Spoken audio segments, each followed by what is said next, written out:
Bismillahirrahmanirrahim. Alhamdulillahi rabbil alamin wassalatu wassalamu ala sayyidina wa nabiyyina Muhammad wa ala alihi tayyibin tahirin wa sahbihi almuntajabin wa ala jami'il anbiya'i llahi wal mursalin.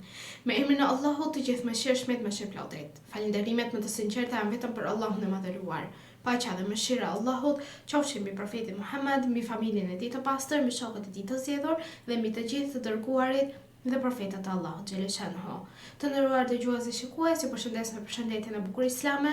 Assalamu alaikum wa rahmatullahi wa barakatuhu. Paqja, mëshira dhe begatitë e Allahut qofshin mbi ju. Për ditën e sotme do të flasim rreth temës botat ekzistuese janë pronë e Allahut xheleshanhu. Bota dhe gjithçka që përmban ajo, duke nisur nga qejt, tokat, krijesat, drita dhe errësira, të gjitha janë pjesë e një universi të ndërtuar me urtësinë dhe vullnetin e Allahut. Askush përveç tij nuk ka autoritet mbi ekzistencën. Kjo e vërtet hynore është theksuar gjërësisht në Kuranin famëlart dhe në fjalët e profetit Muhammad sallallahu alaihi wasallam dhe ehlibejtit të tij të pastër. Nëpërmjet këtij shkrimi, do të përqendrohemi të kuptojmë thellësisht konceptin se të gjitha botat ekzistuese janë pronë e Allahut dhe se çdo gjë që ndodhet në to i nënshtrohet sundimit të tij absolut. Të mos harrojmë të nderuar dëgjues dhe shikues se Allahu famëlart është pronari absolut i gjithësisë. Në Kur'an, Allahu e shpall veten Zot të gjithçkaje, me një pronësi që nuk është e ngjashme me pronësinë njerëzore. Ai nuk ka nevojë për leje, nuk ka nevojë për ndihmë apo partner në krijimin apo zotërimin e krijesave të tij, sepse ai është vetë krijuesi, mbizotruesi dhe furnizuesi i gjithçkaje. Allahu thot në Kuranin e shenjtë, Bismillahirrahmanirrahim. Allahu është ai që krijoi qejt dhe tokën dhe çfarë gjendet mes tyre për një qëllim të caktuar. Ajeti i 8 i surës Rum. Në surën Bekare, në ajetin 116 të kësaj sureje, Allahu i plotfuqishëm flet për krijimin e tij dhe thot: Atij i përket gjithçka që është në qej dhe gjithçka që është në tokë. Të gjitha janë të përulura para tij. Pra të nderuar dëgjues dhe shikues, në botën ku neve jetojmë, po të hedhim sy dhe të meditojmë mbi krijimin e Allahut xheleshanhu, do të kuptojmë se çdo gjë është vendosur në vendin e duhur dhe e caktuar në mënyrën më të përsosur për jetesën tonë dhe kjo si gjë furnizon ose sjell në pah si argument i fuqishëm i ekzistencës së Allahut dhe vërtetues se Zoti i gjithësisë është pronari i të gjithë botëve ekzistuese. Këto ajete na e paraqesin një Zot që nuk është vetëm krijues, por edhe sundues dhe mbajtës i çdo gjëje. Pra flasim për ajetin 8 të surës Rum dhe ajetin 116 i surës Bekare. Të gjitha botat të nderuar dëgjues dhe shikues, përfshir ata të njerëzve, të ëngjëjve, xhindëve, kafshëve dhe natyrës, dhe shumë të tjera, janë pronë e Allahut dhe varen nga mëshira dhe urdhri i tij për të ekzistuar. Çdo krijim është dëshmi e një vullneti të urtë. Pra krijesa nuk ka asnjë kontroll mbi ekzistencën e vet. Kur thot Allahu bëhet, ajo bëhet dhe kaq është thjesht është.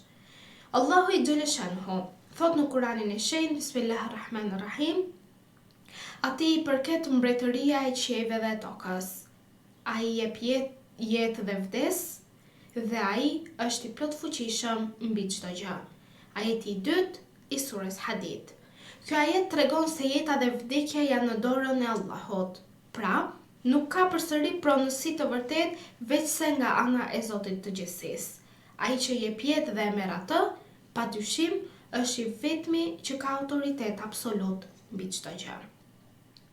Profeti Muhammad sallallahu alaihi wasallam ka thënë: Nëse ndokush mendon se diçka nga kjo botë apo nga bota tjetër është në dorën e dikujt tjetër përveç Allahut, ai ka bërë shirk, Allahu na ruaj nga kjo gjë. Ky hadith na mëson se çdo pretendim për pronësi absolute nga ndonjë krijesë është mohim i unitetit të Allahut, pra tauhidit, dhe futje në rrugën e politeizmit. Prandaj njeriu do të jetë i matur në çdo vepër, në çdo fjalë që thot, dhe nëse gabon, le të kërkoj falje direkte tek Allahu xhaleshanhu për gabimin që bën, dhe nëse njeriu, pra siç na thot profeti Muhammed, në këto momente bie deri në atë pikë sa fillon dhe mendon se gjithë ky krijim është në dorën e dikujt tjetër përveç Allahut, astaghfirullah, pra fatkeqësisht ai njeri tashmë ka bërë një shirk dhe duhet të pendohet shumë që Allahu ta falë dhe ta mëshirojë. Imam Aliu a.s.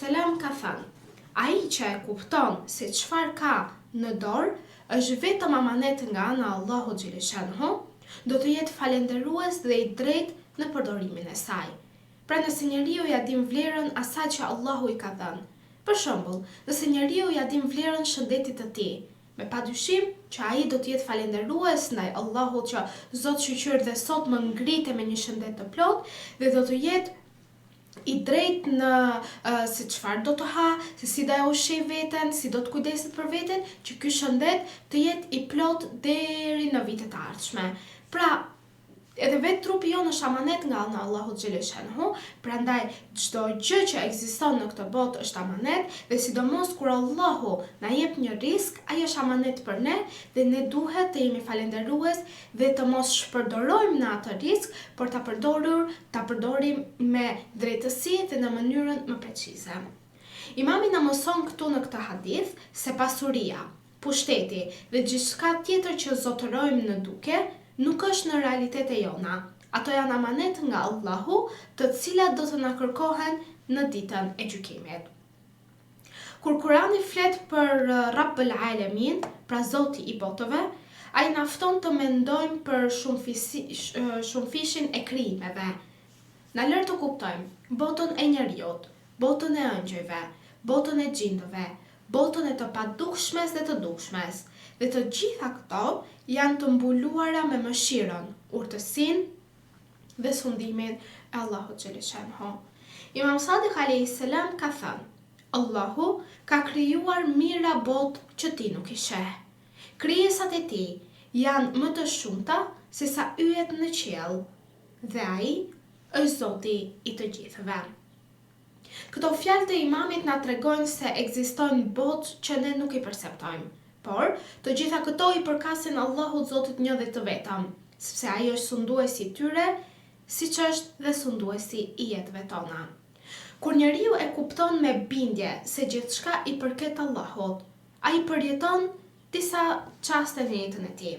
Pika e parë, nëse njeriu bindet se gjithçka i përket Allahut, pëson për ulje dhe nënshtrim të sinqert, sepse di se nuk është vetë zotërues, por një rob në mbretërinë e një Zoti të madh që është Allahu xhaleshanhu. Pra njeriu e kupton që nuk është vetë zotërues, por është një krijesë, një rob në mbretërinë e Allahu xhaleshanhu.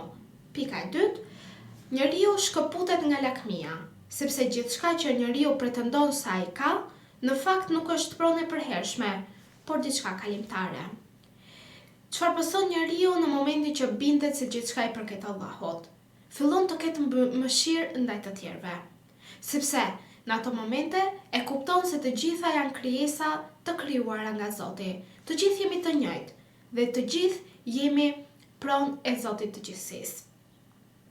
Dhe pjesa më kryesore e bindjes se gjithçka i përket Allahut xhaleshanhu, tek njeriu krijohet një frikë dhe shpresë tek Allahu, sepse Allahu që zotëron gjithçka është ai që gjykon dhe shpërblen më së drejti.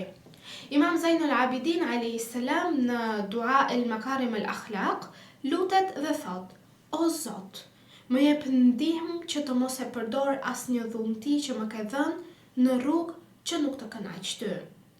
Ky hadith dhe lutjet e nderuar dëgjues dhe shikues përmbledh moralin e të jetuarit si rob që i përket Allahut të gjithdijshëm. Të gjitha mirësitë janë prej Allahut dhe duhet të kthehen për kënaqësinë e tij. Nëse ne kemi një të mirë, ta falenderojmë për atë të mirën, sepse një ditë ajo e mirë shumëfishohet, trafishohet dhe ajo e mirë na çon neve drejt rrugës së drejtë, sepse njeriu, duke qenë sadoherë falendërues, ecën në rrugën e drejtë dhe Allahu është me të dhe e ndihmon që ai të kapërcej çdo si mund të themi, një pengesë që mund të ketë në jetën e tij. Pra mos të harrojmë që të jemi falënderues dhe të kuptojmë se asgjë nuk vjen nga njeriu, sepse njeriu është si ne, jemi krijesa të Allahu xhaleshanhu dhe furnizimi nuk vjen nga krijesa, por vjen nga krijuesi. Bota dhe të gjitha botot e shumta, të dukshme dhe të padukshme, janë pronë e Allahut.